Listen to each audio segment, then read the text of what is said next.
Bill Maher calls John Cryer crazy woke for refusing to criticize women's dress codes in Muslim countries. The conversation between Bill Maher and John Cryer on Maher's Club Random podcast illuminates a key cultural debate over the intersection of liberal values, cultural relativism, and what many refer to as wokeness. In their discussion, Maher and Cryer clashed over how to approach practices like women's dress codes in Muslim-majority countries, an issue that has become increasingly contentious in both political and social circles. Maher, who has long been vocal about his criticism of what he sees as the excesses of political correctness and identity politics, took a strong stance on the matter.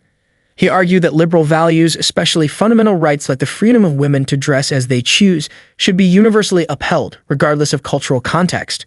Maher's frustration with the left-wing embrace of cultural relativism was palpable.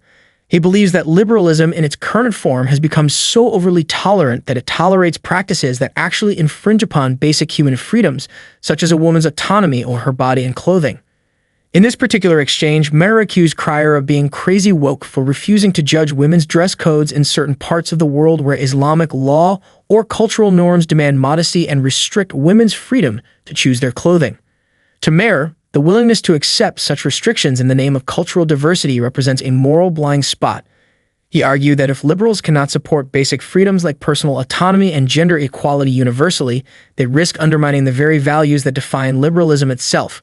For Maher, this represents a dangerous form of tolerance, one that goes too far in allowing practices that he believes should be critiqued and challenged. He pointed to specific examples, such as a report from 60 Minutes where a woman was harassed for wearing a skirt in a Muslim neighborhood in London, as evidence that certain practices in Muslim-majority communities need to be critiqued and not simply accepted due to cultural differences. He contended that such incidents should not be ignored for fear of being labeled intolerant or Islamophobic. Maher's position hinges on a belief that freedom is non-negotiable and should be defended universally, particularly when it concerns the rights of women. On the other hand, Cryer took a more nuanced, less judgmental approach.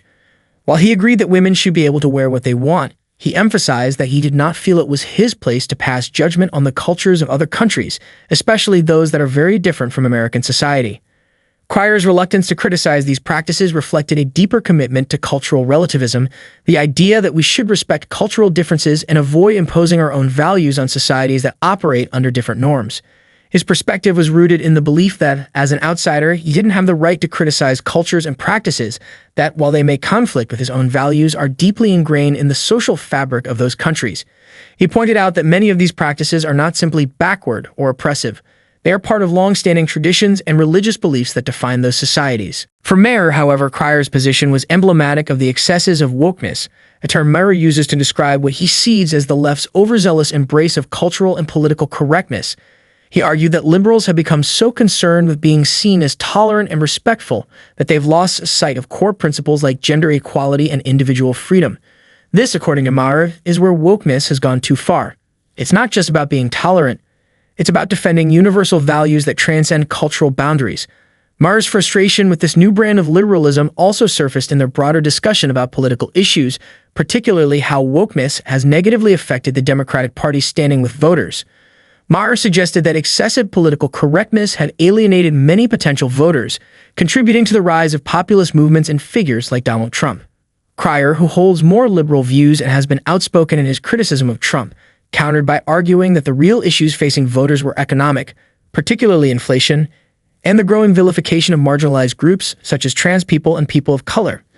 At the core of this debate lies a broader philosophical divide, one that pits universalism, or the belief that certain principles like freedom and gender equality should be upheld across all cultures, against cultural relativism, which advocates for the respect of cultural practices, even when they conflict with those values. This ideological rift is playing out not just in the Maher-Cryer exchange, but in wider political and social discourse. Liberals are increasingly grappling with how to balance the demand for tolerance with the imperative to protect human rights, especially in an era when the forces of globalism and multiculturalism are reshaping societal norms.